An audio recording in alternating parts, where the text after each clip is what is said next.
While and we are recording. While we take a minute, Todos just to ahorita wait for the waiting están room to trickle in, if you could vamos a make esperar sure unos that minutos, your Zoom name is asegúrese que correct. su nombre en And Zoom está also feel correcto free to drop in the chat y your también name, siéntese your con libertad de pronouns, poner su and where you're nombre joining us y de from. dónde nos We want to está keep the chat active throughout the buscando ese night, chat. so feel Queremos que free la chat to, esté activa durante drop todo what el you're noche. feeling, any questions, all the things can go in the chat. So we'll just Voy give a it incluir todo 1 en el chat. minute. Vamos a esperar unos minutos.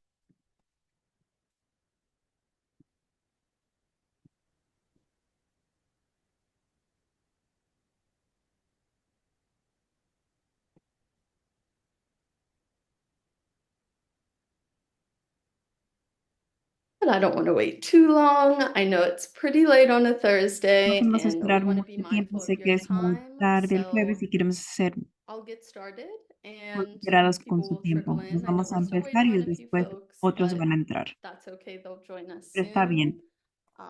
Pronto Again, van a welcome ingresar otros. everyone. We Otra are vez, so bienvenidos a grateful todos. that you Estamos chose tan to spend part agradecidos of your que Thursday decidió evening venir with parte de us. su My tarde name is el jueves. Kiki, and Mi I'm on the nombre es Kiki.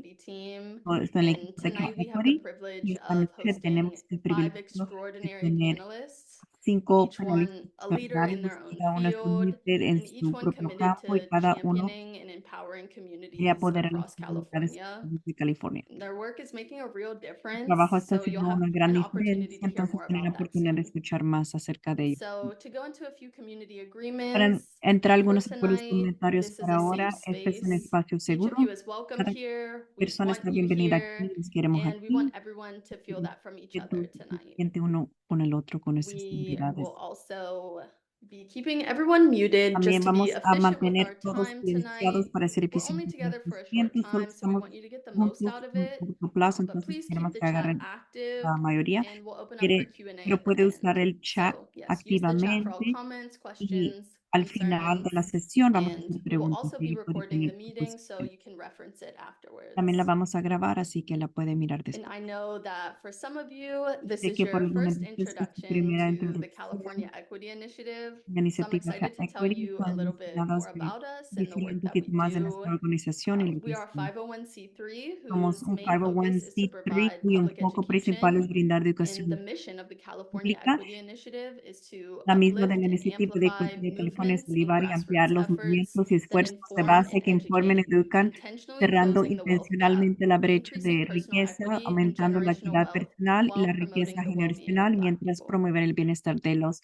raza And afroamericana. so how we deliver on this Como mission entregamos en esta is through misión a es focus on a public través de education, which can look enfoque en like la media educación campaigns, pública, whether puede that be ser through a través de TV, campañas de radio, medio, a print través de ads, or televisión, radios, documentaries. anuncios We impresos, host documentales. community También engagement tenemos eventos events. de We have participación educational comunitaria, resources recursos educativos, all on our todo website. en And nuestro we also sitio. host workshops, Y también much like the tenemos one we're talleres at como right el que now. estamos And aquí then esta we also noche. further our mission through partnerships and Y también collaborations. somos So if colaboraciones en you want sesiones. to collaborate with Así que si CalEquity, quieres please feel free colaborar to con reach esta out to compañía, us. por favor, déjenos saber. And yes, so you all are here joining us for our Están aquí second workshop para in un taller the Your Rights, segundo Your Future series. bajo la serie Tu And as Derecho an Tu Futuro. organization Como committed to equity, organización, we knew our sabíamos 2025 que programming nuestro had to programa de focus on one 2025 thing, se tenía que which is enfocar really en una delivering cosa, the facts you need to que es darle navigate los the hechos que shifting necesitan laws para and navegar las policies that leyes y we're políticas que se seeing now están in the news viendo every day. y lo miramos las And we noticias want to todos los deliver días that y clearly queremos and deliberar eso conveniently claramente y without the convenientemente confusion, sin la because we confusión, know porque sabemos oftentimes que the muchas de news las and veces communications las can be hard comunicaciones y to las sift noticias through, and a pueden lot of ser that's because difíciles of y es misinformation, porque hay disinformation, and other forms of información y otras false formas de information. falsa And información. so the Your Rights, Your Future Entonces, series tu is derecho, designed to tu empower you to series understand and está protect your rights in the desarrollado para que changing legal and protege political sus derechos. landscapes. It's designed to bridge the Es- gap between the Está destinado community para and the cerrar la brecha policies entre that la affect comunidad y them. las políticas que And la it's to afectan y unite también elected es para unir a officials, grassroots funcionarios electos, organizations, organizaciones and de base community y members miembros de fighting for an comunidad que equitable luchan por un California. California equitativa. So we don't stop at just education. Entonces, Our no work is paramos about bajo la more than educación, that. sino It's about trabajo filling es the más gaps where que esto. communities Es are being left behind and where support llenar is el hueco lacking, donde and no hay la oftentimes where comunidad the y muchas system de has las failed to veces el deliver. sistema And no so lo that's why tiene tonight's completo. Es event, por your eso que el property, evento de protecting esta your noche, property and your proteger wealth is su so critical propiedad with y the sus aftermath of the riquezas es muy wildfires. importante We después de know lo que ha that pasado con los the incendios. effects are disproportionate Sabemos que compared los to efectos the están Palisades and descontrolados en lo que Altadena, tiene and we really con saw a need to Panelists y show up for our Altadena. Miramos Altadena que community tenemos que today. estar aquí para la comunidad de And Altadena. so to talk a bit more Vamos a about ver what un our poquito night más together will de look lo like, nuestra noche se va a we mirar. are almost done wrapping up our welcome. We Casi will introduce terminamos our la bienvenida. panelists, Vamos a introducir los move into our panel panelistas. discussion, Vamos and a then we'll move entrar a into la an plática de audience panelista y Q&A. luego vamos a So be tener thinking of questions that preguntas you may y have for our respuestas del panelists auditorio. and Entonces stick ve them in the pensando en chat. We'll preguntas make que sure le to quieren take record preguntar of y lo them so puedo that we poner can en el bring that chat. up at the end Vamos of a the hacer una lista discussion. para que al final de esta plática la podamos contestar sus And preguntas. so what we are Entonces, fighting, ¿contra qué I know estamos I mentioned luchando? a little bit Sí, about te this mencioné un poquito de earlier, esto anteriormente, but part of our mission, pero which parte is de nuestra rooted in public misión education, is to es confront and educación, combat the false es information that's circulating everywhere today. And información some falsa que examples se of that difunde are evidentemente en la misinformation, educación. Por which is ejemplo, hay false information that desinformación que es spreads falsa, que regardless se of intent to mislead está others. We have difundo, aunque no quiere engañar. disinformation, which is deliberately created Desinformación to que es harm, deliberadamente manipulate, creado or para dañar, mislead. manipular y engañar. Then we have También malinformation, tenemos mala which is información, based on que es facts, but información que taken se out of basa en la context realidad, pero to se manipula mislead, deliberadamente harm, o or se presenta manipulate. fuera de contexto And then para we also have dañar o engañar. Y propaganda, también which is tenemos propaganda, information que es that is often información a biased menudo or misleading, pegada o used to engañosa, promote a utilizando para particular promover political una cause or causa point o of un punto view. de vista And político so en we really particular. want to Entonces, cut through that realmente to make sure you have queremos the facts that asegurarnos you que usted tiene need. los And hechos que usted so necesita. I will wrap up my spiel with you all Voy a tonight, terminar and I mi now have the presentación hoy y privilege ahora of tengo el introducing privilegio de our entrevistar amazing a su moderator who has moderador given us fenomenal her que nos time ha dado su tonight tiempo esta to noche facilitate this para facilitar conversation, esta and that plática is Dr. Shauna y es a la doctora Charles. Shauna Dr. Charles. Shauna La Charles is a doctora dynamic Charles es host, una anfitriona accomplished dinámica, panelist, panelista and recognized considerada, disruptor in the field inteligencia of reconocida en el campo de communications. As comunicaciones. the founder of Como Charles fundadora de Communication Charles Group, Communication she brings Group, a unique blend aporta of una life combinación experiences and advanced de experiencias education de in vida, international educación business avanzada en administration administración de and empresas clinical internacionales psychology y to craft psicóloga innovative clínica para elevar strategies a that estrategias resonate innovadoras deeply with que resuenen audiences and profundamente en el communities público y alike. la comunidad por igual. So I will pass it over to Dr. Charles. Les introduzco Thank a you, doctora Kiki, and Charles. thank you so Gracias, much for the gracias, CalEquity team for having me here Calgary, por tonight. This is tenernos aquí such an esta important noche. Esta conversation, es like una Kiki conversación mentioned. tan It's really about importante protecting como your Kiki property and mencionó, protecting your es rights and whatever proteger that sus looks like derechos to y you. propiedad. So, thinking about why we are Pensando here, que we porque wanted to share a estamos few aquí, statistics queremos with you to get compartir started, algunas and estadísticas not con just thinking ustedes about para property, empezar. but also Además, thinking pensar en about propiedad, your sino wealth, también whether it's pensando personal en wealth or riquezas. generational wealth. So, just some stats to get started. In Para empezar, en 2021, el Asian 2021, households had a los median net hogares worth of almost asiáticos 300 tenían plus un thousand patrimonio dollars neto medio de compared to $320,000 en $250,000 for comparación white con los households, with the median net $150,000 worth for para Hispanic blancos. El households at patrón neto medio de hogares hispanos 48,700 and Black households 48,500 at y los hogares enteros 27,100, which was 27,100, que significantly fue less. mucho So we can menor. already see that Entonces there ya are some podemos ver financial and que wealth hay gaps unos already happening. huecos But talking about financieramente que se counties that are aceptan. struck by Pero large hablando de los disasters, Black condados que están survivors see their afectados wealth por grandes decrease by almost desastres, los sobrevivientes $27,000 on afroamericanas, average, mire, while white survivors see en their wealth $27,000 increase en by promedio, mientras que los sobrevivientes de la $126,000 on raza average. That blanca is a huge gap, de you una guys. riqueza That que is aumentó en generational wealth, and $127 that is mil wealth we dólares. are Es seeing un huge hueco muy disparities grande y in. es cuando estamos And also, when you look at this, the next stat, destruyendo in grandes. 2021, El which really was not siguiente that hecho, long el ago, 2021, que no typical fue white mucho households had tiempo, el hogar 9.2 de raza times blanca típico tenía more wealth 9.2 as a veces typical más Black riquezas que el household. hogar That de is la a raza afroamericana. huge disproportionate Este disparity es right un there. hueco muy Next grande. slide for me, Mitchell.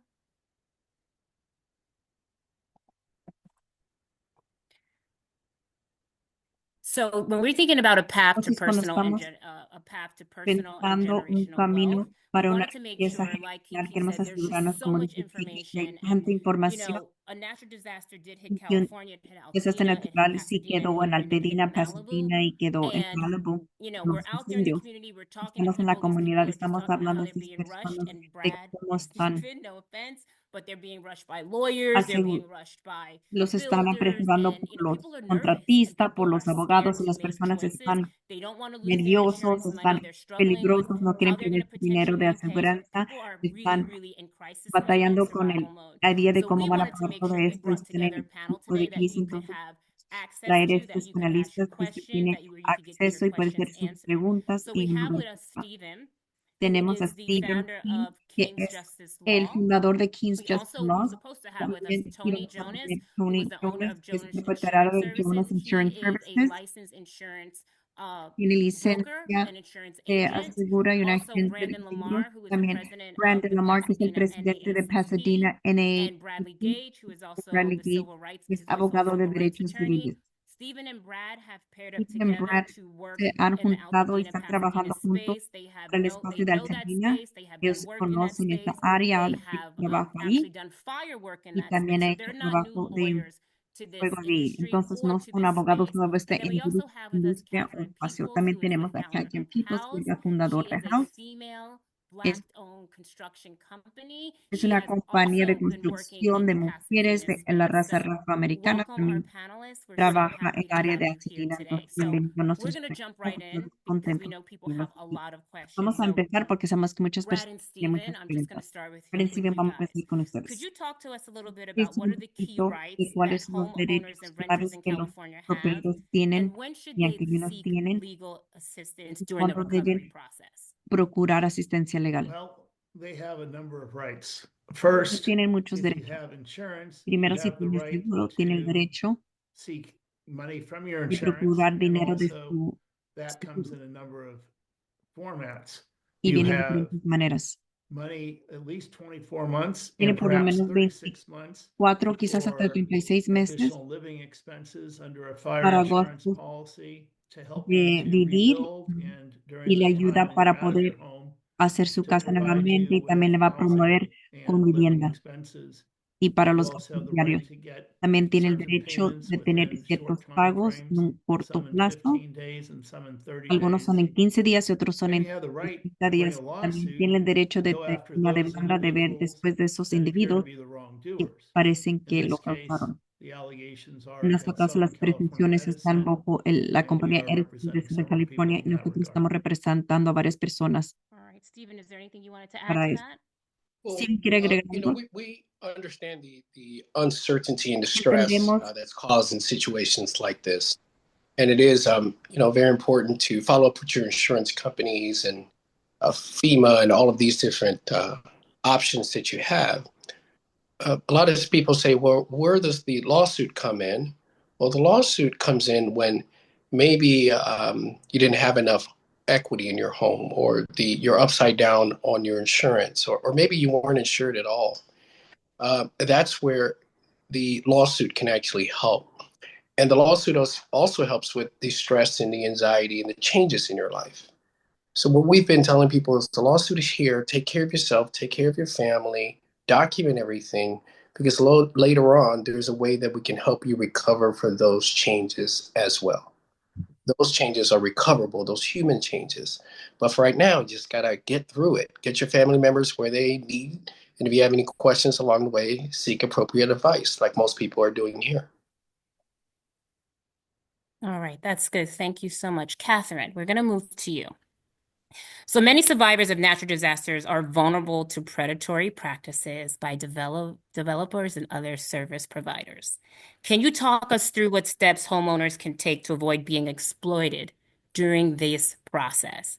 You know, people want to rebuild. They want to get back in their homes. They want to know what they can do.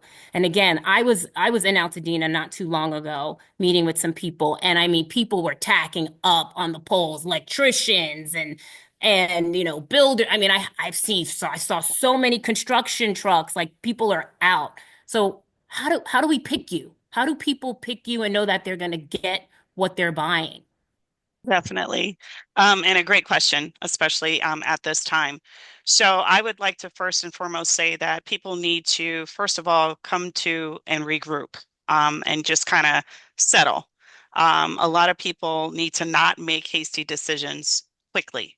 And so they need to, first and foremost, let's take it all the way down to securing their initial housing, because not only do we deal with the construction side of things, we deal with the housing side of things of helping people get that piece. So assessing where you're staying, figuring out your mail, your medical, etc.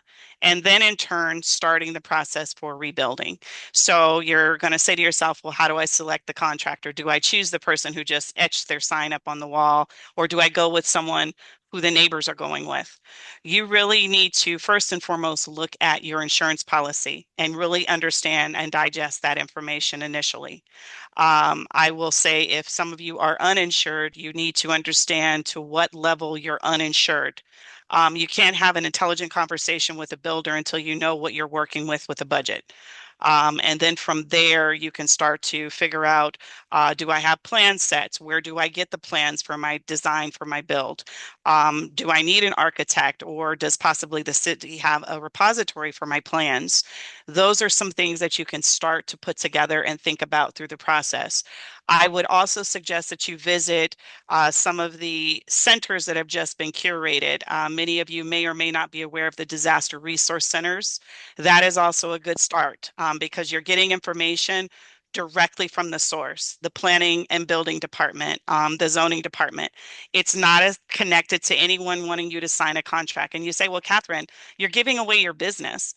Right now, I want to see people of color be successful in building their homes. So that is why I initially direct them to the disaster resource centers while they are still in play. So you can talk to the planning department, you can talk to the building and safety department, and have those conversations with regards to your property or properties. I also indicated the insurance piece. You've got to understand your insurances, and if you are underinsured, you need to also address that with the insurance commissioner's office that is at the disaster resource centers.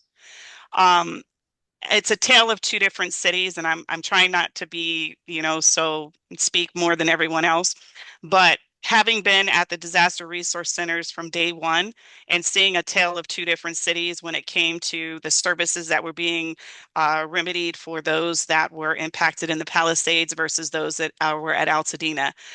It's still unfortunate even now as we start to see Palisade pick up and do their building that they actually have a dedicated center off of Sawtell that accommodates them specifically to do expedited process. So I say that to say, start with the disaster resource centers. You can welcome to give a housing counseling agency a call to talk to them about the steps. But I definitely say start with those centers first to get some details on what you're doing, and obviously look at your budget for insurance.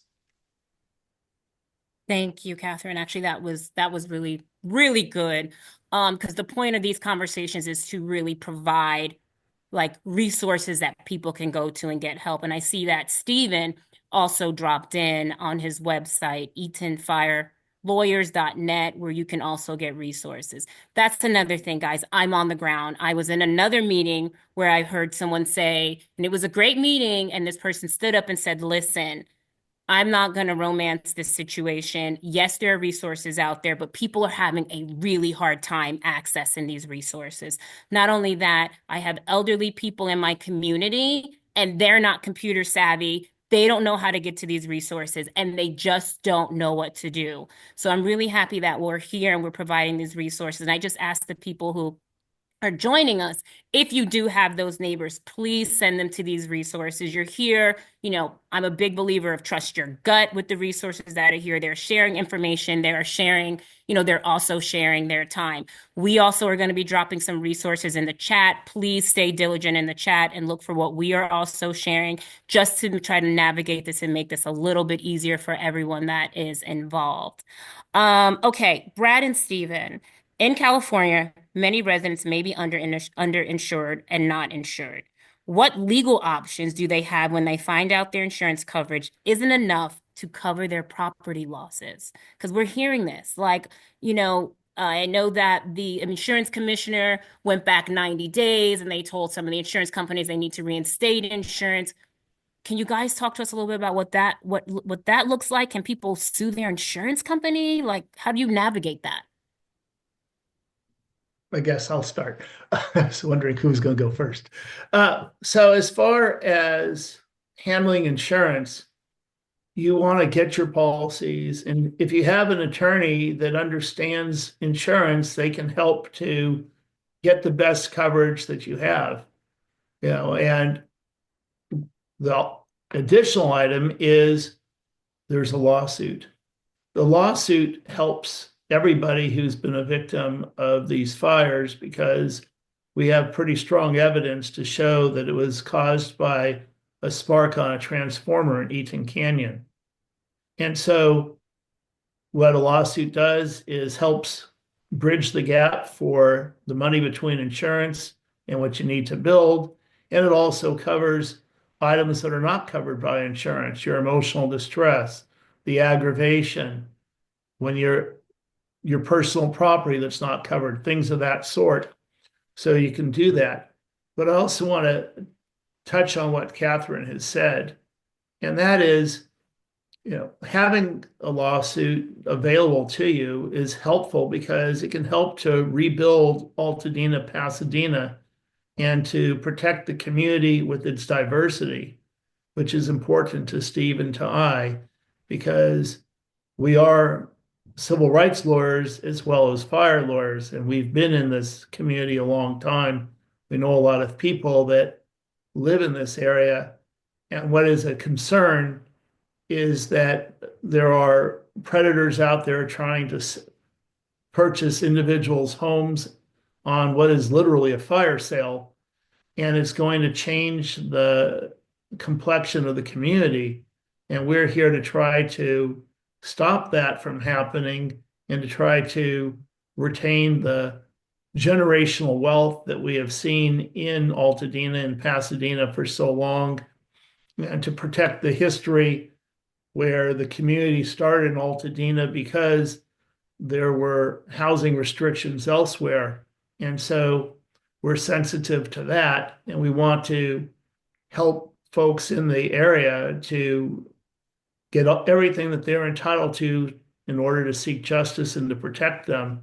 And that's going after insurance coverage and also going after wrongdoers, and then providing resource information for places like FEMA, which hopefully will still be around, but we don't know with the current administration. So speed is of the essence here.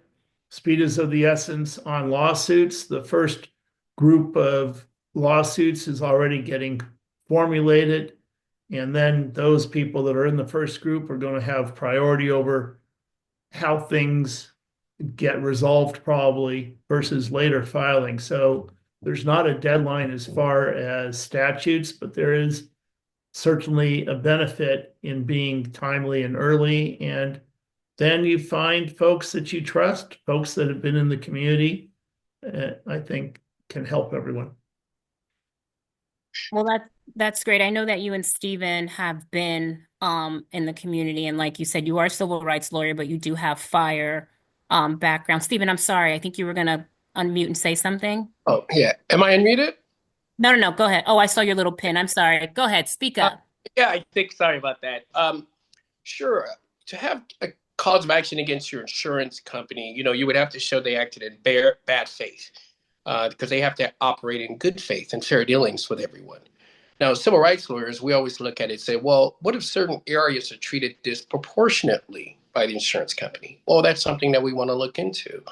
But if the policies are fair across the board and you had an opportunity to maybe increase your coverage and you didn't, and we have to explore as to what was provided to you, what information did you have, what brokers did you use, et cetera.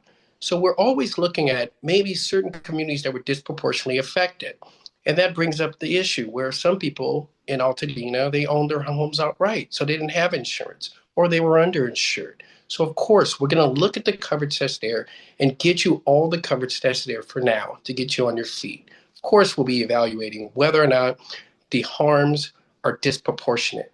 What Barrett has been saying is that one thing that can help everybody out, whether you had insurance or not, is a potential lawsuit against Southern California Edison. And we feel that's why everyone's rushing and saying, hey, it's a class action case. Well, it's more of an individual harms case because your home is worth a different amount than my home. I may have had 4 people in my family. It may be a generational home. So the harms are very important. So getting to your question is we want to see what the coverage is. Were you afforded ample opportunity to raise your coverage? But let's deal with the coverage you have now. What does it cover? What other monies are available to you? Because there is a lot of money out there. Get you back on your feet and then file the lawsuit so that you're in a position to recover all that you have. We've heard that people in the Altadena Eaton area weren't notified within a certain period of time of the fire in order to escape. I have a client where his neighbor died across the street. He's very, very stressed out. We've already got him counseling. We're working with him. So the bottom line is, yes, there are all these protocols you have to go through. Yes, you may have a claim against your insurance company if they acted in bad faith. It may be the broker who sold it to you and didn't tell you that you should raise the coverage. But the bottom line is you are where you are. Let's start using the tools, resources that we have, and just know that there is a lawsuit that can help recover for all of the differences that maybe you didn't have in your insurance. The lawsuit can help make you whole. Thank you for that. I see Brandon just joined us. He wrote me a lovely note. Unfortunately, he was called into an emergency meeting, but it looks like he's joined us. So, Brandon, I don't know how long we have you, but do we have you for a few minutes to ask you a question or two since your boots on the ground? Yes, sorry, Yeah. everybody. Our rental housing board was called into an emergency meeting to deal with some rental policies tonight, and so right now they're having some technical difficulties. So I walked out to jump on here real quick. So I'm not sure how long I can stay, but I'm here for right now. Okay, well, really quick, while we have you, can you tell us a little bit about what steps can be taken to ensure that the rebuilding process is equitable, especially in communities like Altadena? And I think that goes back to what Stephen was just speaking about. And there's a lot of talk about, just because there was so much Black home ownership in Altadena, and ownership, is equates to wealth and to equity. How can people make sure that, things are equitable in Altadena? Not you that we want to say verse Pacific Palisades and Malibu, Right. um, but make sure that it's equitable for the people in Pasadena. Yeah. So, I mean, one thing that I've learned about disasters is disasters don't discriminate. Recovery does. And we've seen that time and time again. Make sure if y'all quote that, y'all quote me. Because I was But going to steal that one. we see it time and time again, right? Where recovery discriminates. You get funds that everybody is raising, but it does not come down to our community. It doesn't come down to the community that really needs it. We've seen so many people from our area throughout Los Angeles County doing relief funds and everything else. But what we are seeing now is that those monies is not trickling down to our communities, which is important for us. Also, we have foundations which are great, but they're giving money towards Altadena efforts to Los Angeles organizations. Altadena Pasadena has organizations that are directly connected to our families, and we're advocating that that is directly connected here, right? But then, I mean, I don't have to get on the case of Red Cross and FEMA and SBA and their language and how they mobilize within our community. But it's not equitable for communities of color, right? It's not even equitable for our senior population. Red Cross has a card, a red and white card that they have been passing around with QR codes, and lots of our seniors have flip phones. My dad is 74 years old with a flip phone, and so he's not trying to do a QR code on or anything like that. And so I think it is really focused on making sure that we're educating our community, making sure that we're uplifting, making sure that we're advocating for our community at the end of the day. And that's one of the things that NAACP is really focused on. At the end of the day, Palisades is great. Paradise Fire happened, Maui fire happened. But one thing that we're really uplifting in this time is that Altadena was a prominent, a big area of African American families who have lost their homes. 80% of African Americans who lived in Altadena have been displaced by this fire, and that's the thing that we have to uplift. We want everybody to rebuild, but we also understand that while we want everybody to rebuild, um, recovery is not equitable, and it hasn't been equitable. And so we want to make sure that everybody who has the want to rebuild has the ability to be rebuild, but it's also making sure that we advocate from a ground level all the way up to a federal level on where the dollars are going in our community. Thank you. I have one more question for you while I have you. When we're talking about people advocating, right? So broad, not to get ahead of our discussion tonight, but what does advocating look like? Is it writing letters? Is it phone calls? What tactically do people do to advocate? Absolutely. Good question. I think it's all of the above. Whatever you do, do it. Stay in your lane, stick to your lane, and do it well. And so if you are a writer, write legislative, write our legislators, right? All the way from town council, all the way up to school board, all the way up to the federal government. If you make phone calls, if you protest, if you go out, if that's what you do it, right? If you set up town halls for families to be educated, all of these things are ways that we can advocate, but there's a role for all of us in this space and in this time, right? At the end of the day, the important thing that we have to understand is a lot of our families were underinsured. We also have to understand that a lot of our families did not have insurance. We also have to understand that a lot of our tenants in our community did not have renters insurance, right? And GoFundMe is not going to rebuild your home. FEMA is not going to rebuild your home. Um, Red Cross is not going to rebuild your home.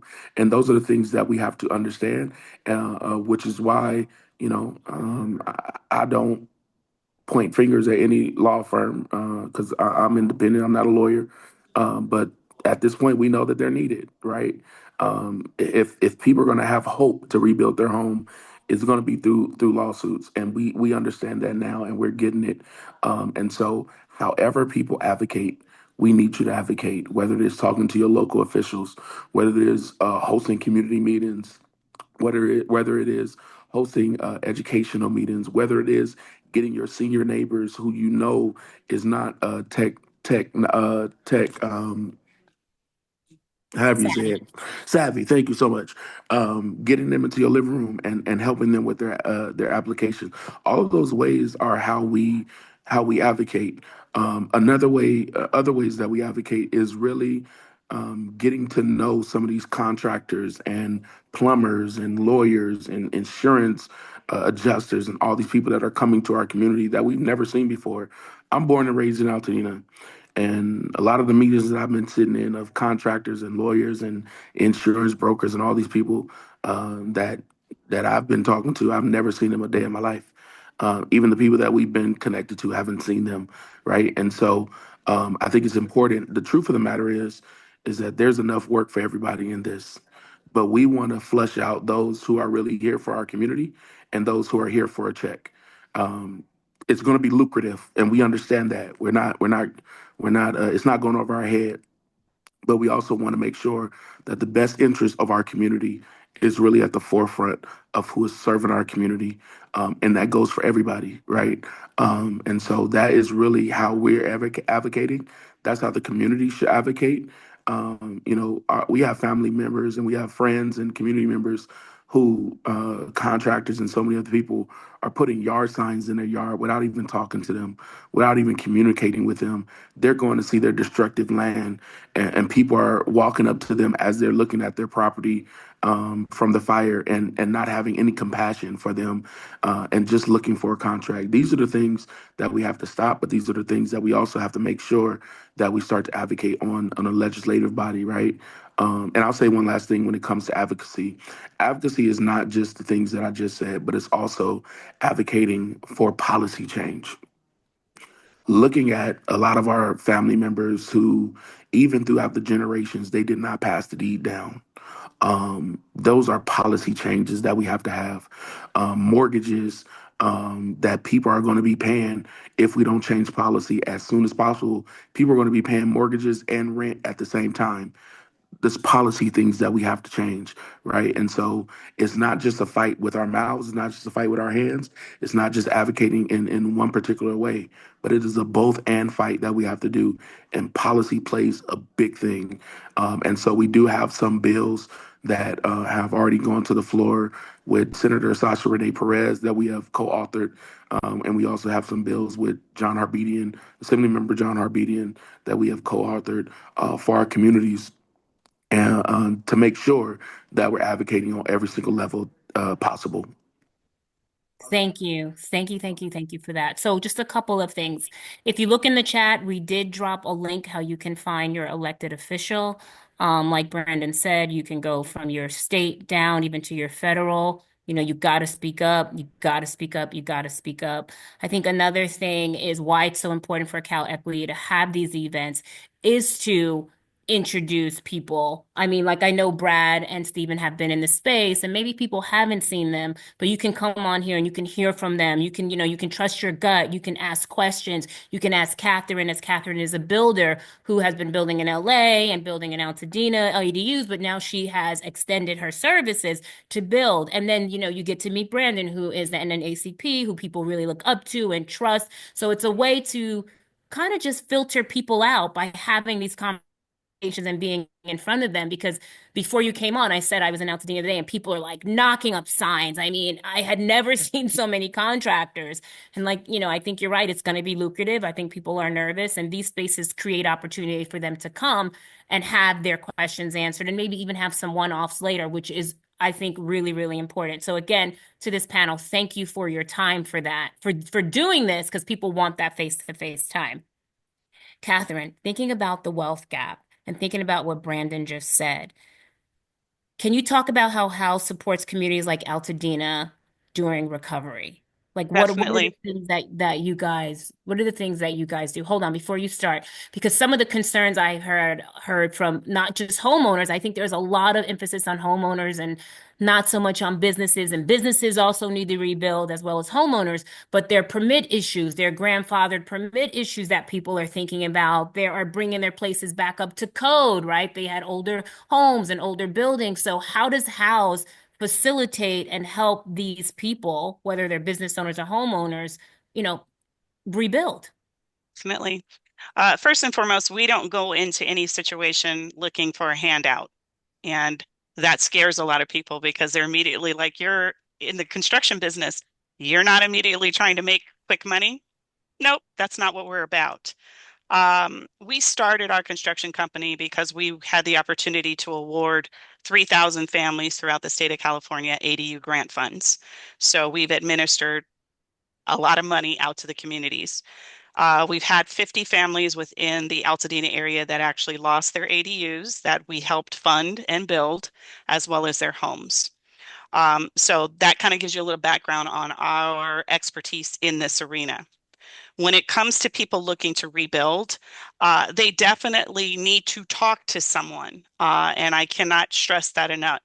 Get the education about your property, okay?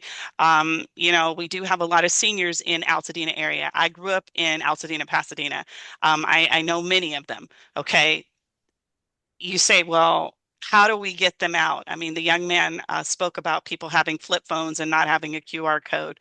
It's taking the neighbor, worrying about our village and making sure that, you're taking care of, the elderly lady at the corner, to try to make sure that no one preys on her. Or if you see people coming and knocking when she's in tears, hey, can we do the construction side? Approaching them and saying, are you related to her? What's the deal here? But back to the process, the permitting process.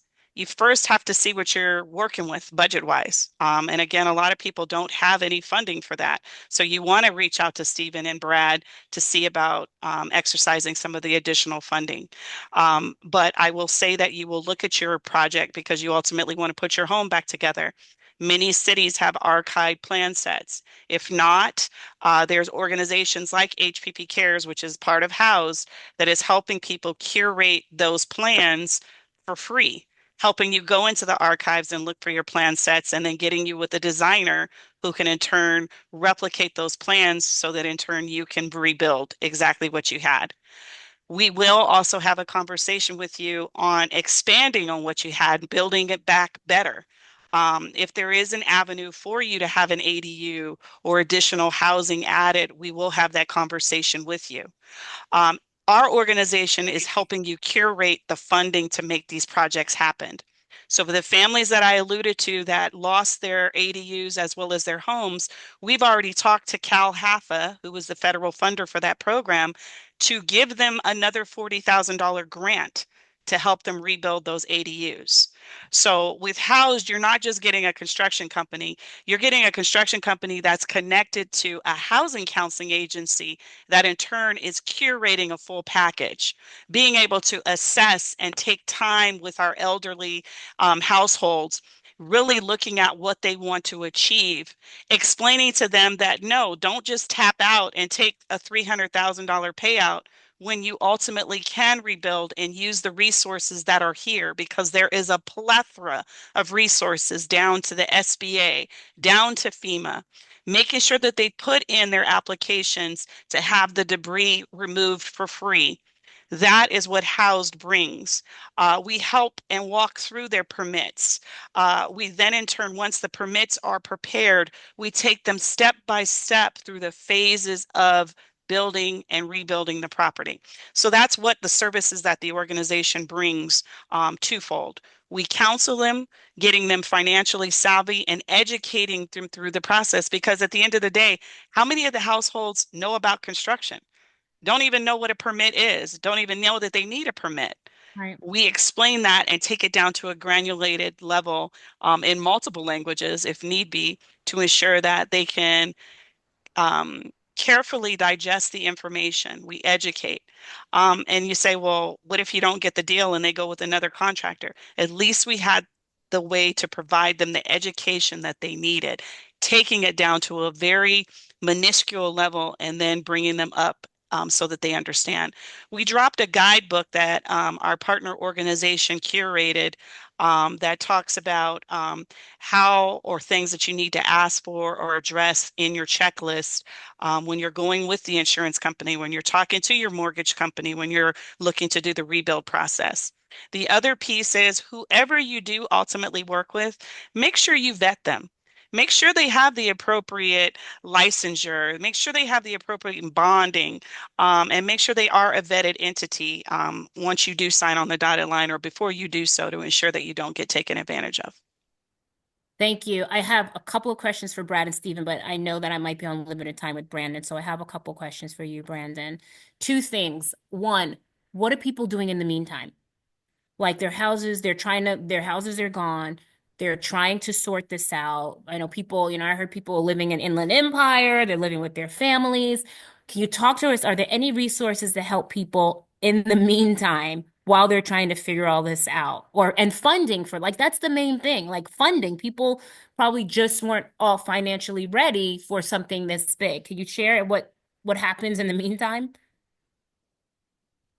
Yeah, so I think a couple of things is, you know, before the fire happened, that we were in a housing crisis.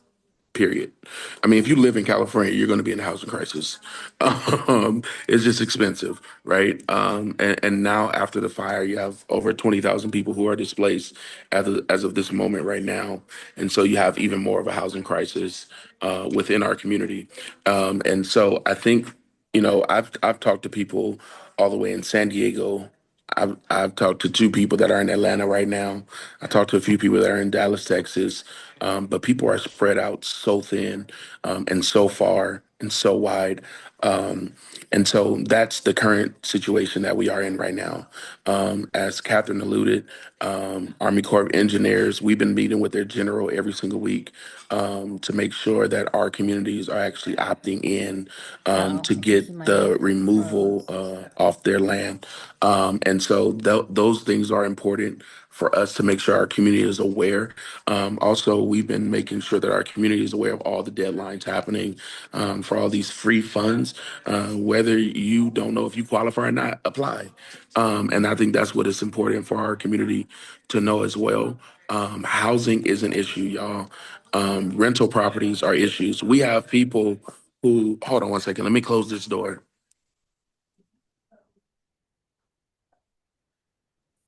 Sorry, we have people who have been owning their home for 40 and 50 years who now have to rent, right? But we have also a lot of apartment owners who have been asking families to make 3 and 4 times of the rent. Our seniors can't do that.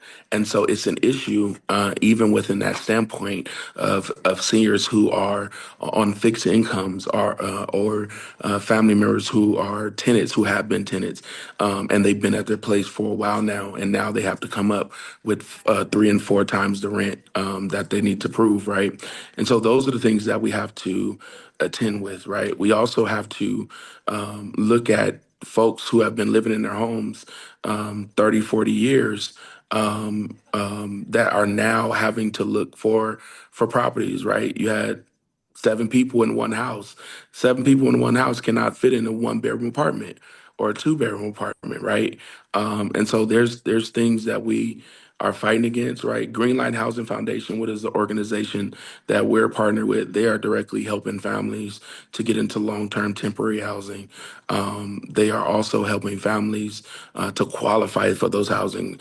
So they have been getting corporate leases, which is getting multiple units in one building so that they can actually get families into housing. And we've been directly partnering with them.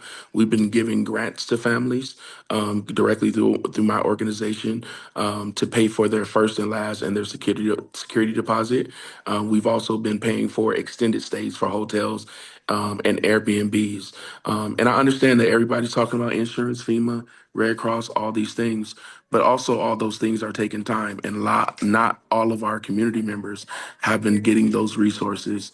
And that's why I'm saying it's important for us to know where the money is funneling down to, but also making sure that we're advocating that the organizations that are doing the work are actually getting these funds as well.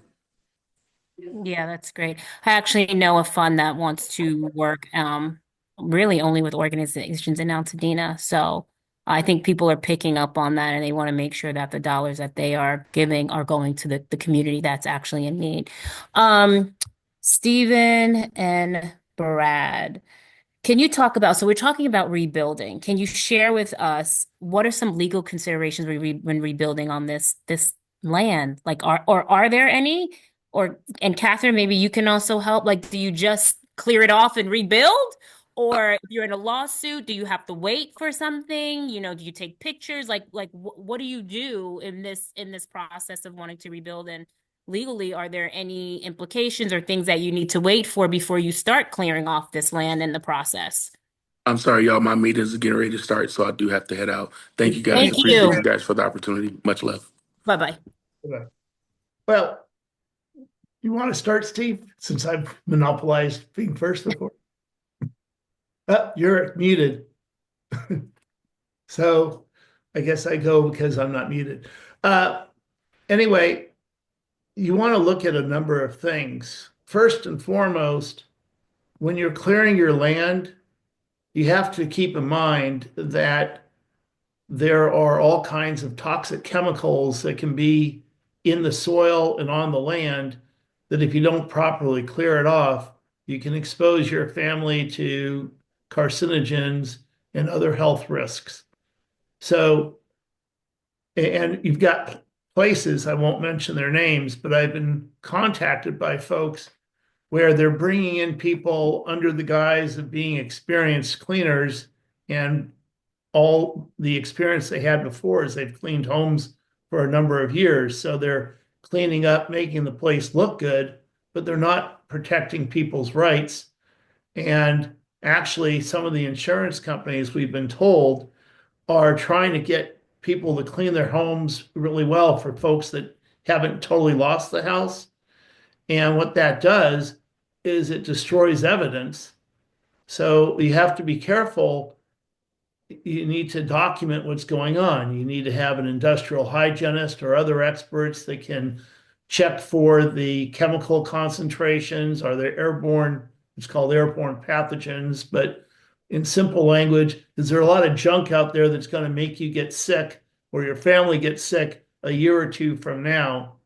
And I've had family members that have been exposed to other chemicals, mold as an example, and it put them in the hospital. And we've represented folks that have been very seriously ill from benzene, methyl ethyl ketones. I started doing that almost 40 years ago, and those chemicals are there now. And you've got to be careful. In Altadena, Pasadena, you had places that were hardware stores, paint companies, different places where they had chemicals in their facilities that got burned. Once that happens, those chemicals get into the soil, it gets into the air, it gets into the water. That's why there are a lot of do not drink actions out there. So the first thing when you're building and taking care of your home is before you start to build, make sure it's safe. Taking off just the top 6 inches of soil is not going to get rid of hazardous wastes. And it can be expensive to test, but it can be deadly not to test.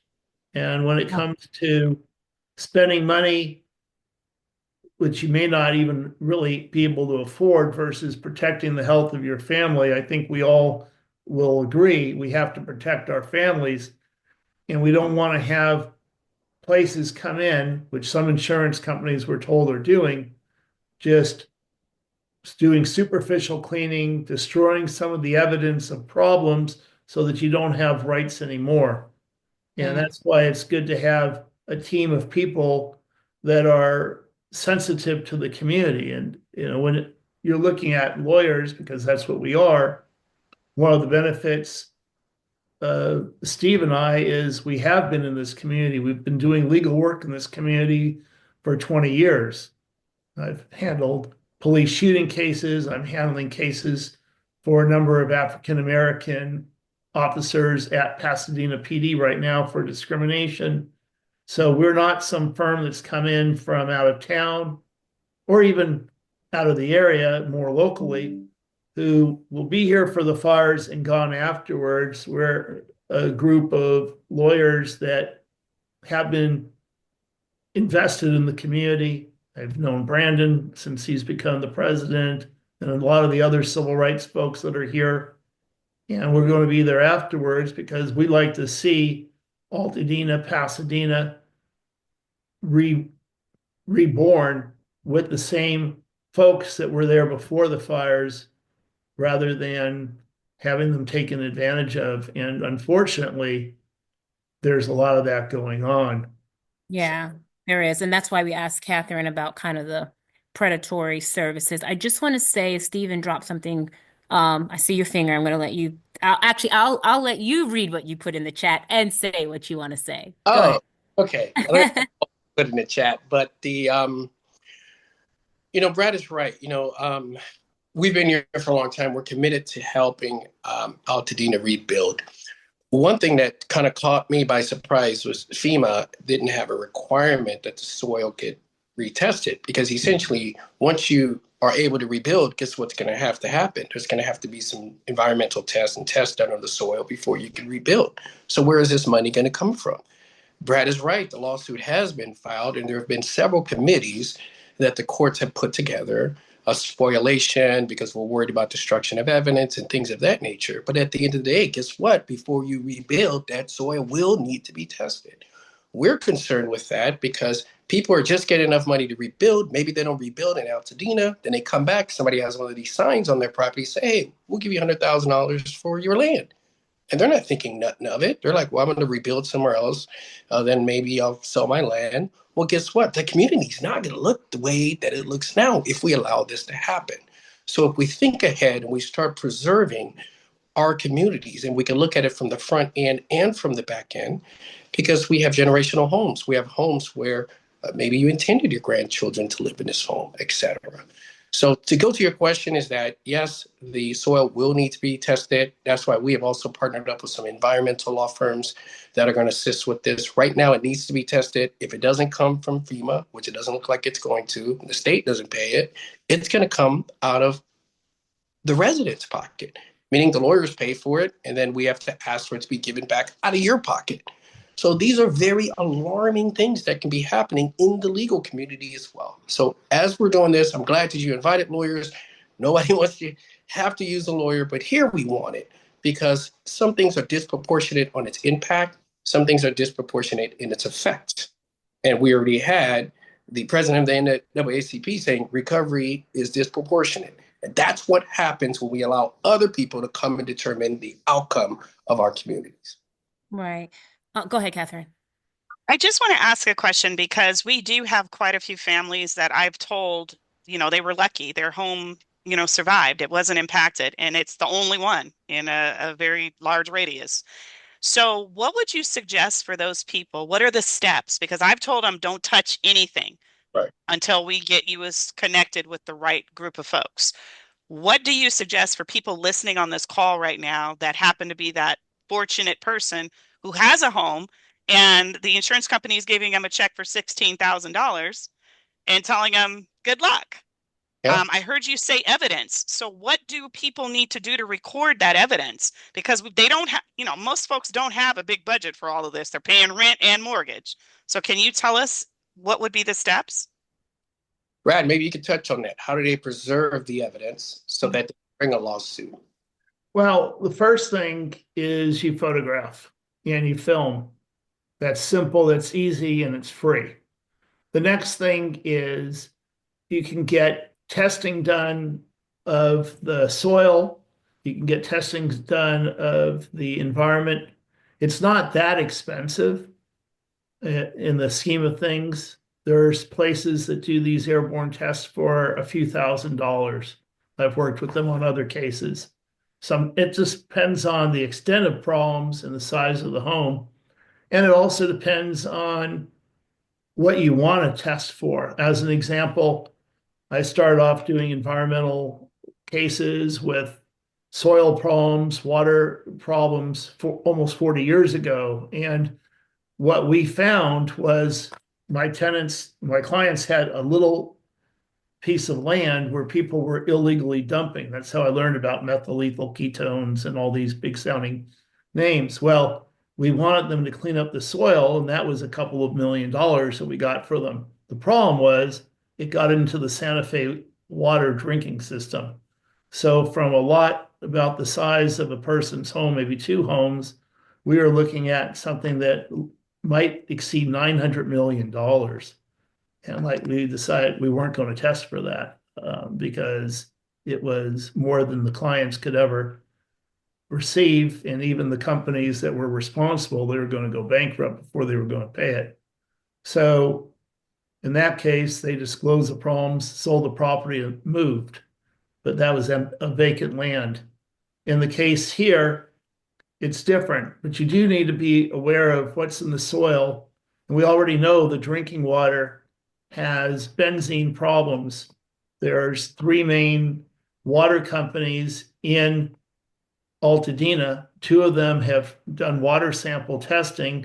And on one of them, the sample is 90 times the amount of benzene that's allowed to be in the water. So they're disclosing it. It's public. You can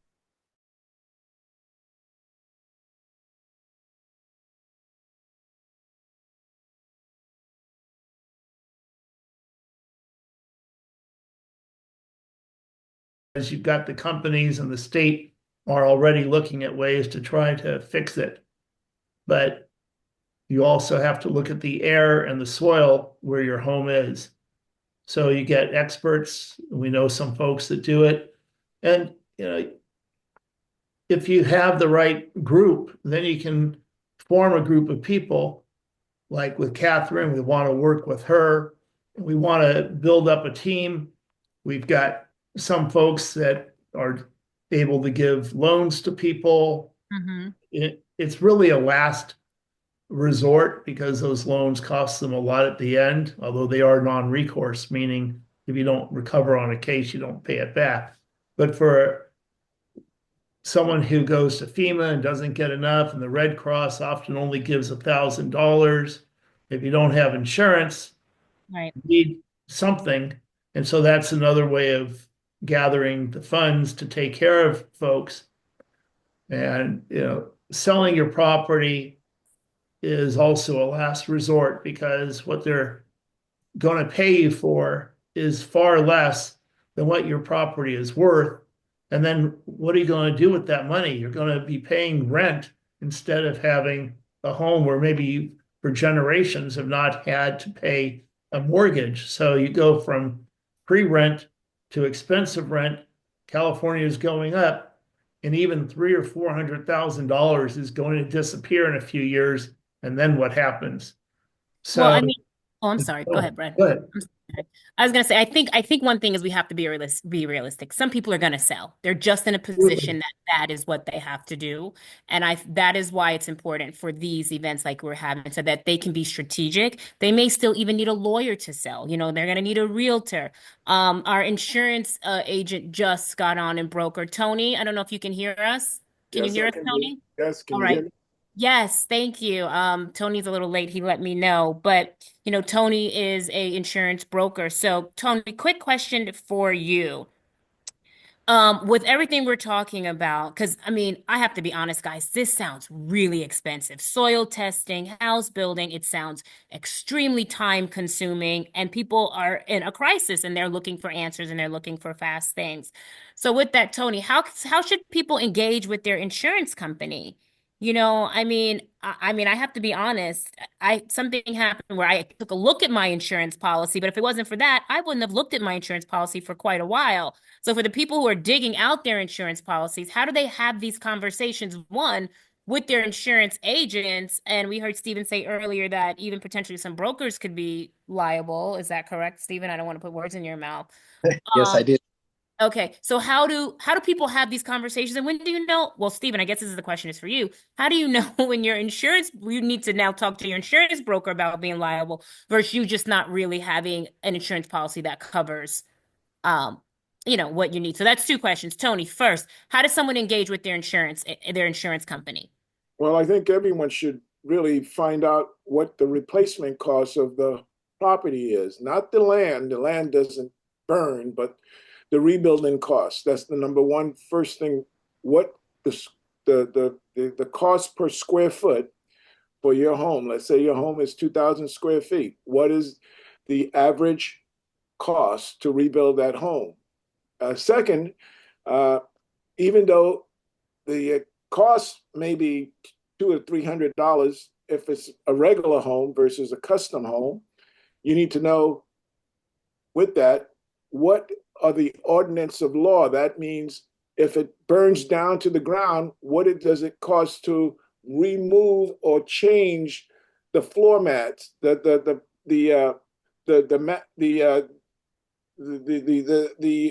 way that where your home may be built on with your home, like for example, let's say for example, you have your living room, but you want to move it from this part because the building code says no, you need to move it to this code. That's important that you have that as well. And also the extended replacement cost is important that you should have that as well. Okay. Well, we appreciate that. Now, Stephen, when do you know when you need to have that conversation with your broker that we are calling Stephen and Brad on you? How do people when to pick up the phone and call you and Brad for not just their insurance policy, but their broker? Like I would never think about that. Yeah, we have to actually look at the declaration and see what was offered, and it didn't give an opportunity in order to provide additional coverage, and whether maybe this was done on a massive scale or not. You know, we have a lot of people that went into these reverse mortgages, okay, and because we have people, not only are their homes in estates, then they have these reverse mortgages, so they're getting checks and they're reverse lenders on there, and we're going to say, Right. get in this situation. So we have to go through the declarations and we have to do some research in order to see where they provided opportunities to upgrade at the appropriate times. And a lot of times before we can get to an insurance company, it may be that broker. Brad, what would your approach be? Well, when I've gone after brokers on insurance cases, the first thing that you look at is what was sold in the policy and what do the people need.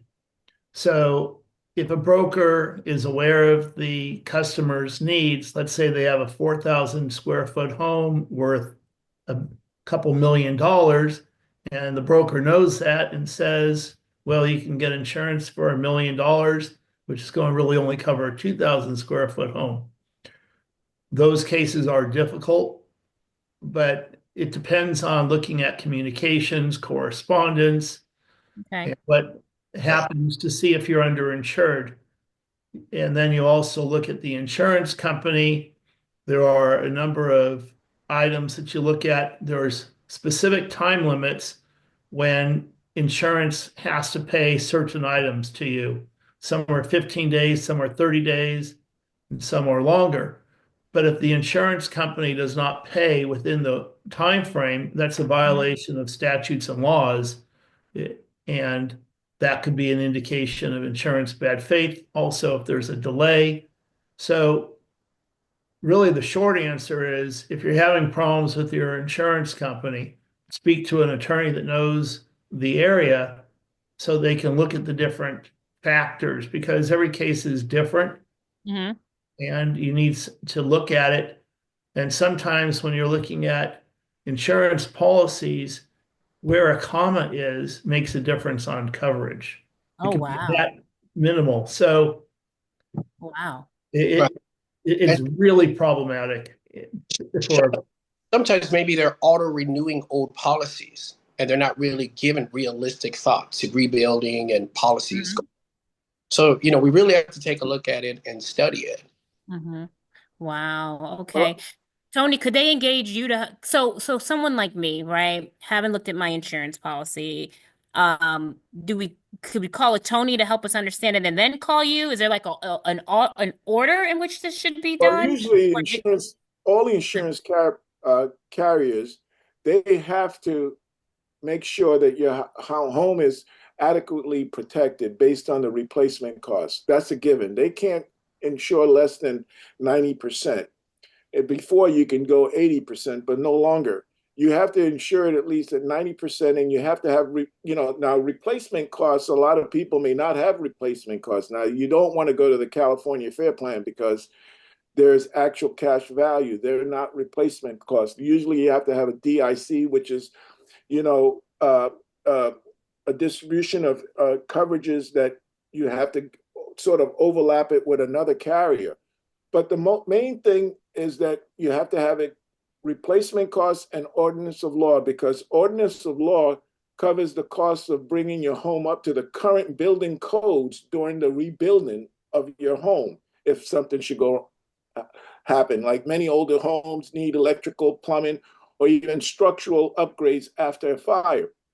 And without this coverage, you could be responsible for costly out-of-pocket expenses. So every year, you should always look at your policy and see what is the current cost to rebuild homes. And maybe some of the things that you have put into the home, you have to make sure that those things are covered too. Because if you don't have either receipts or certain or camera or video of some of the stuff like that, insurance company will sort of look at that in a way that they have to be very careful, because some people, try to do a little bit more scamming or whatever. So it's important that you keep your receipts, or you keep a video of all the stuff that you've accumulated, but make sure that you cover those things if needed.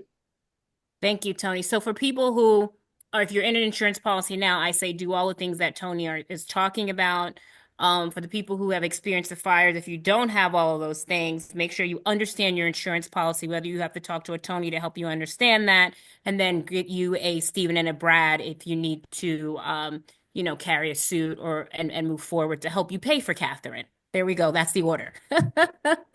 So really quick, guys, before we move on, this is a great conversation. Thank you all for the details.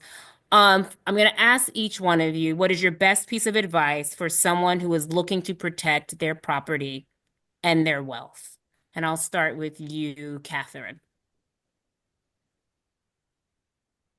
From your industry and your perspective, what's the best piece of advice that you could give someone from a building or construction space to protect their property and their wealth? Be cautiously careful. And I say that in don't rush. And I know we're all in a rush, but don't rush. Take your time, interview, and get tidbits of information from as many people as possible before you make your decision in building. Make sure that you maximize and build better. And I cannot stress that. But I would definitely say interview, and get your team aligned before you make decisions and move forward in your construction space. Thank you. Thank you. Stephen, what about you? You need me to repeat the question? Best piece of advice for someone who's trying to protect their property and their wealth from a lawyer. Not from a lawyer. Best piece of advice from a lawyer to protect your property and your wealth.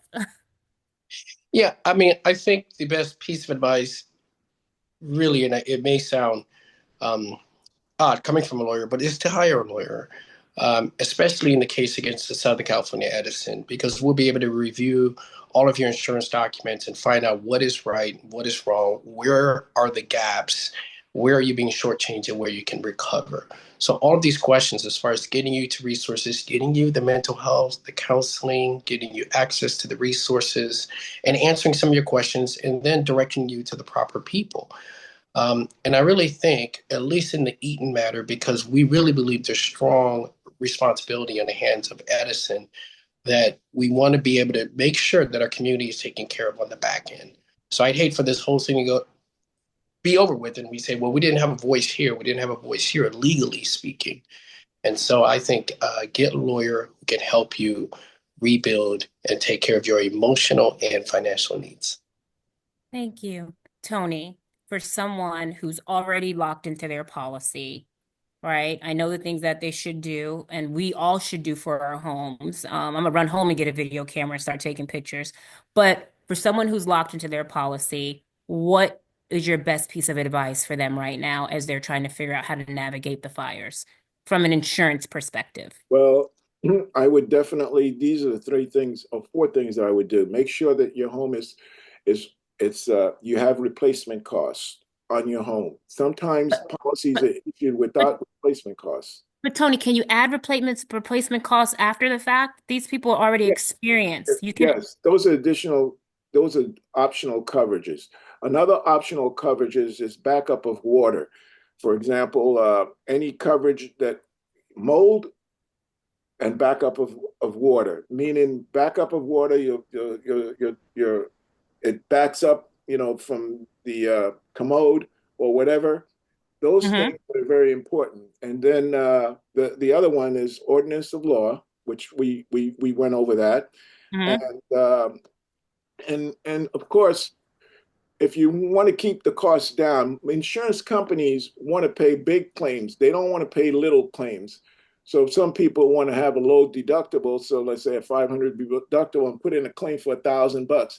You don't want that. Your home is an investment. So I would recommend anywhere between $1,000 to $2,500. And for bigger, larger homes, most of the clients always take $5,000. You want to take care of the smaller claims rather than the larger claims rather than the smaller ones, because you'll be subject to that. The company can get off your policy, they can cancel it, and they don't want to see people who just want to use it as another opportunity to put in small claims.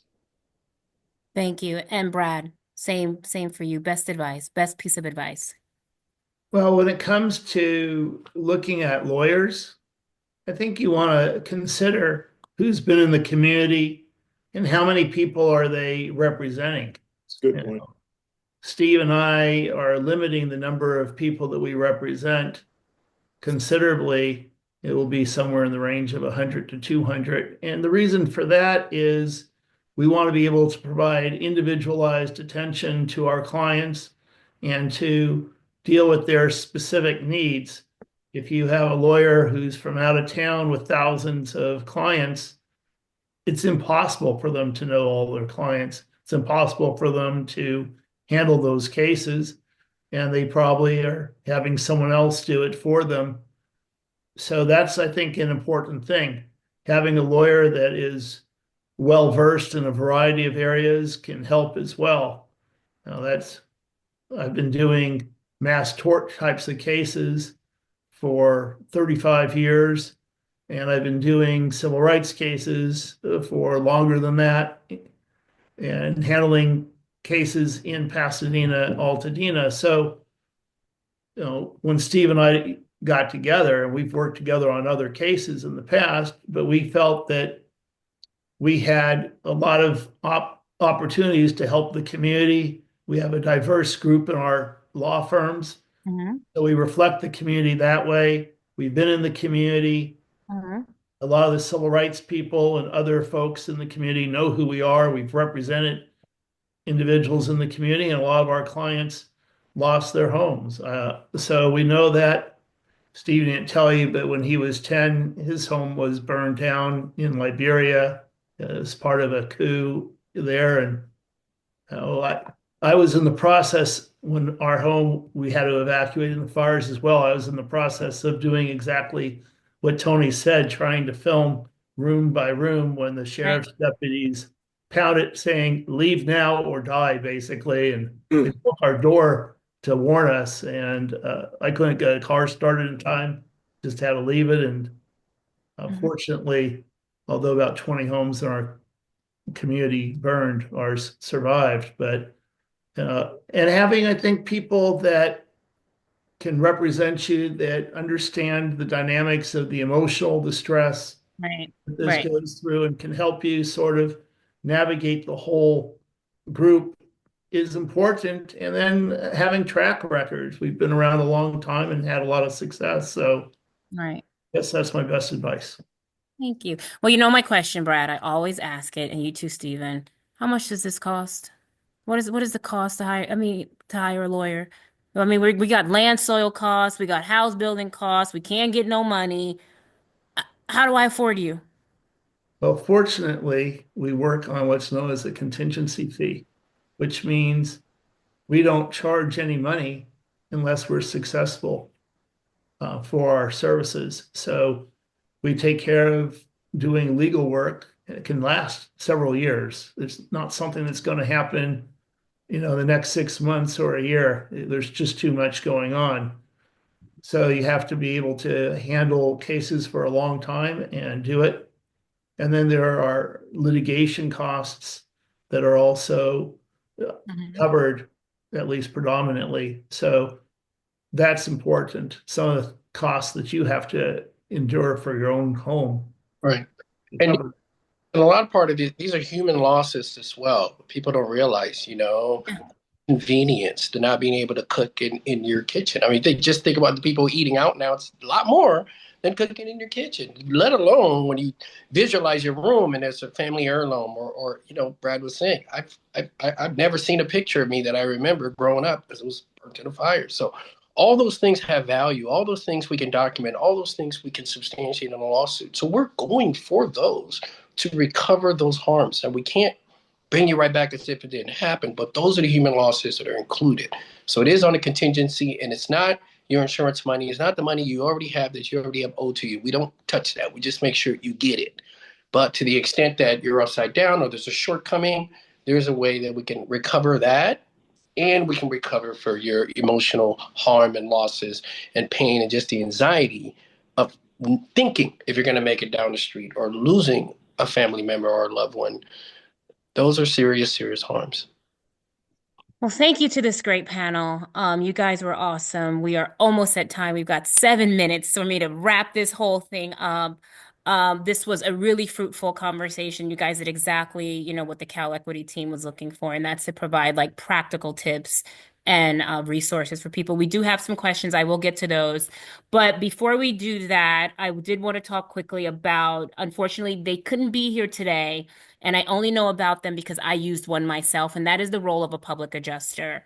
Um, a public adjuster will help you and advocate for you with your insurance company when you cannot for yourself. So just a quick story. My sister-in-law was it's going to be a public adjuster. She had to do a practice.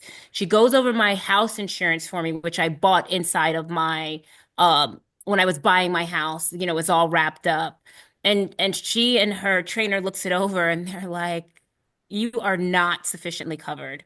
Like you just do not have. So I literally changed my entire insurance policy, changed my carrier. Tony is actually my insurance broker because insurance is hard to get in the state of California. And I was denied on my ADU many times and was told I had to go to the state. And there were very particular things that I wanted that Tony talked about. You know, I wanted the water thing that he mentioned. I wanted to cover my lawn.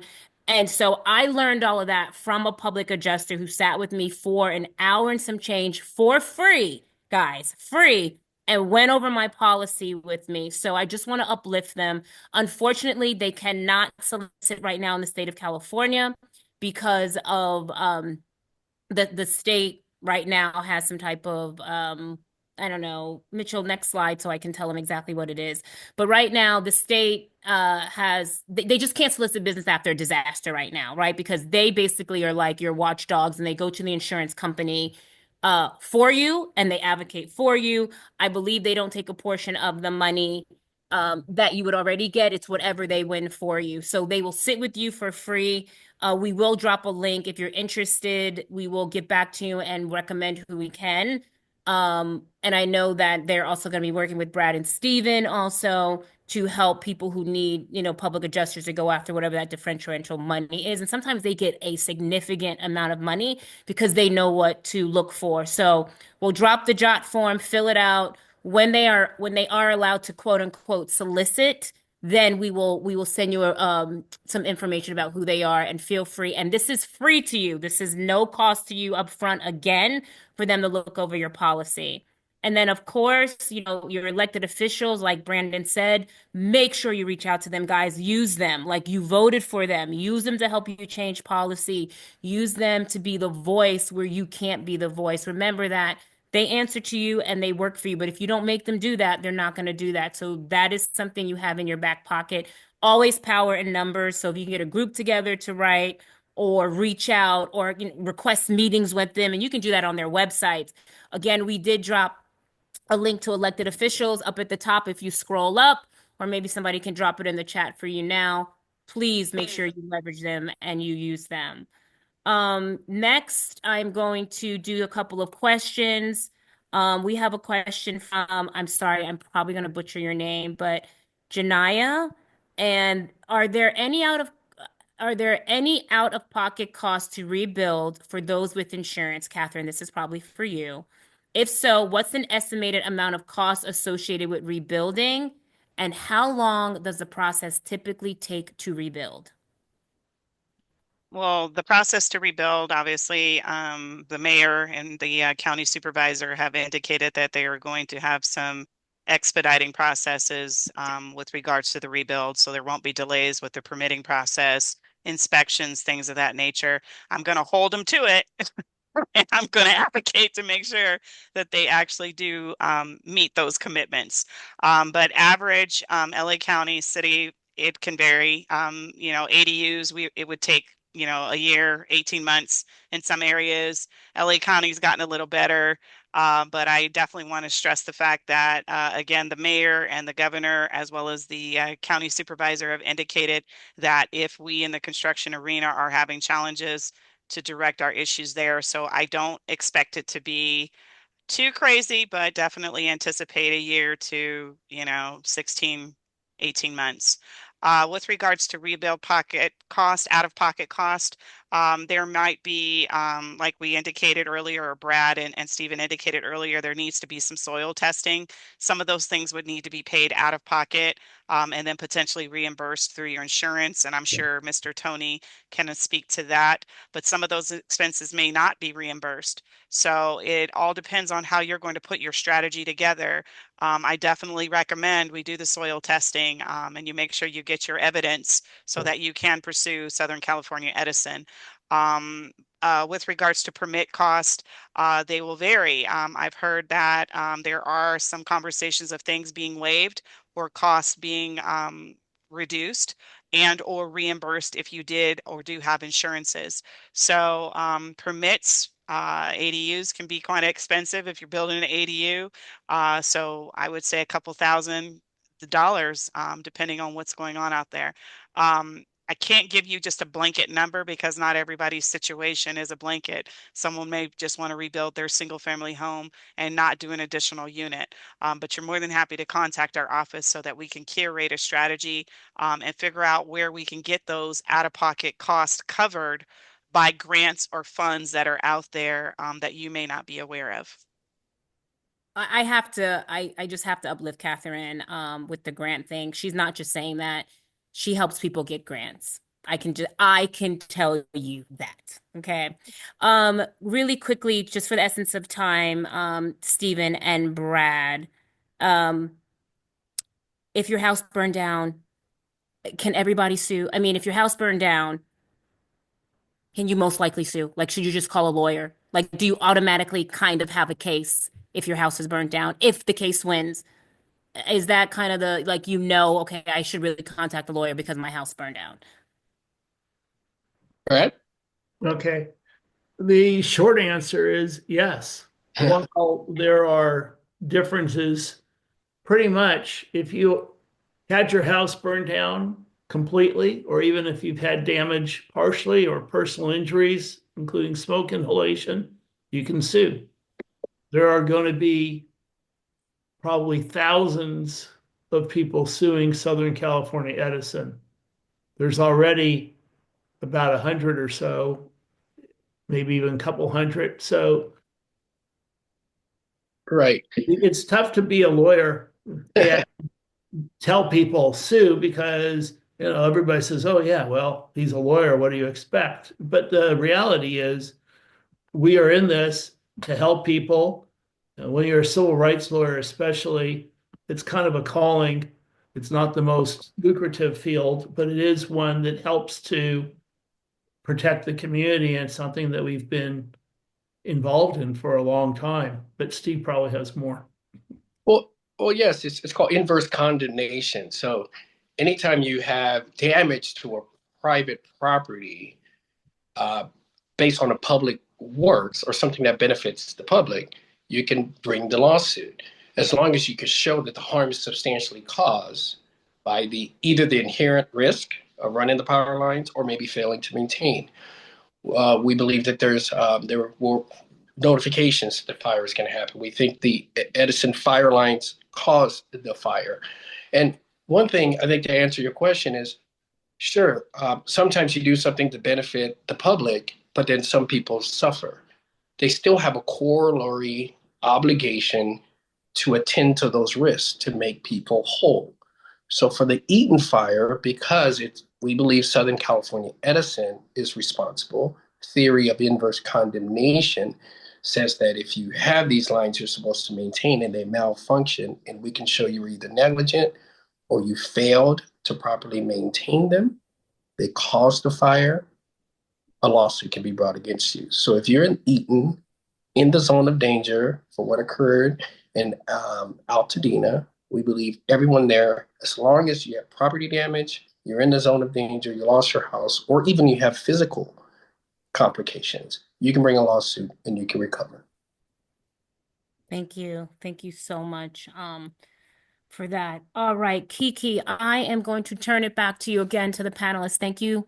Thank you so much. This information was invaluable. I hope everyone was able to take something away.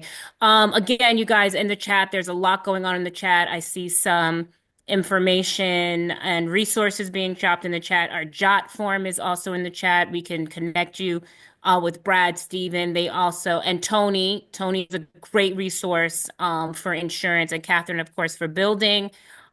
Just know that this is not going to be a short ride, but you have people and resources around you and teams coming together to try to make this as efficient and as easy as possible on your mind, body, and soul.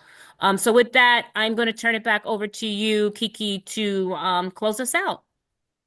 Thank you so much. I will keep this very short. I know we're over and everyone's ready to get on with their day, but we're so thankful for you all, and especially our panelists who have given us so much of their time and expertise tonight. As Shauna mentioned, we will be sharing a form with you all if you would like to meet with our panelists one-on-one, or you're interested in hearing more from them, learning more about the resources and services they talked about today. We will be sharing that with you, as well as our survey. We would really appreciate if you could provide your feedback to us and our programming.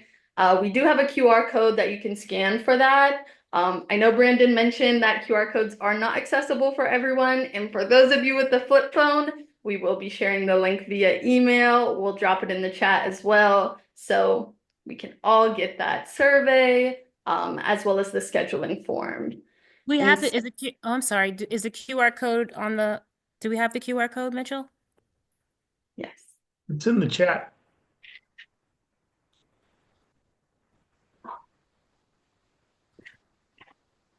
For those of you who would like to use a QR code, here it is on the screen. We'll give it a few seconds. Take a picture, save it for later, but we will follow up with the links as well. And then I just want to say thank you for spending your Thursday evening with us. We're so grateful to be in community. I know I learned so much from this event, and I hope you all did too. And we really hope that you stay engaged with CalEquity and this community that we're building. Please use our panelists as a resource going forward. You have that scheduling tool, and as well as use CalEquity as a resource. We have tons of resources on our website. We also do have a lot of resources that we'll show on our social media. So please follow CalEquity on social media, and to stay informed on our Your Rights, Your Future series, which will be continuing after this. So you can attend future events and hopefully bring your loved ones with you so that they're also getting these critical resources and knowledge as well. And so I will not steal any more of your time, but know that I'm so thankful for you all for showing up, for our panelists, for doing all that you have for us tonight. We're just so thankful. And with that, I will let everyone go be free and have a wonderful Thursday. Thank you so much. Thank you. Thanks, Thank you, everybody. everyone. Stay safe. Thank you for having us. Yes, for sure. Thank you for having us. Thank you. Thank you so much.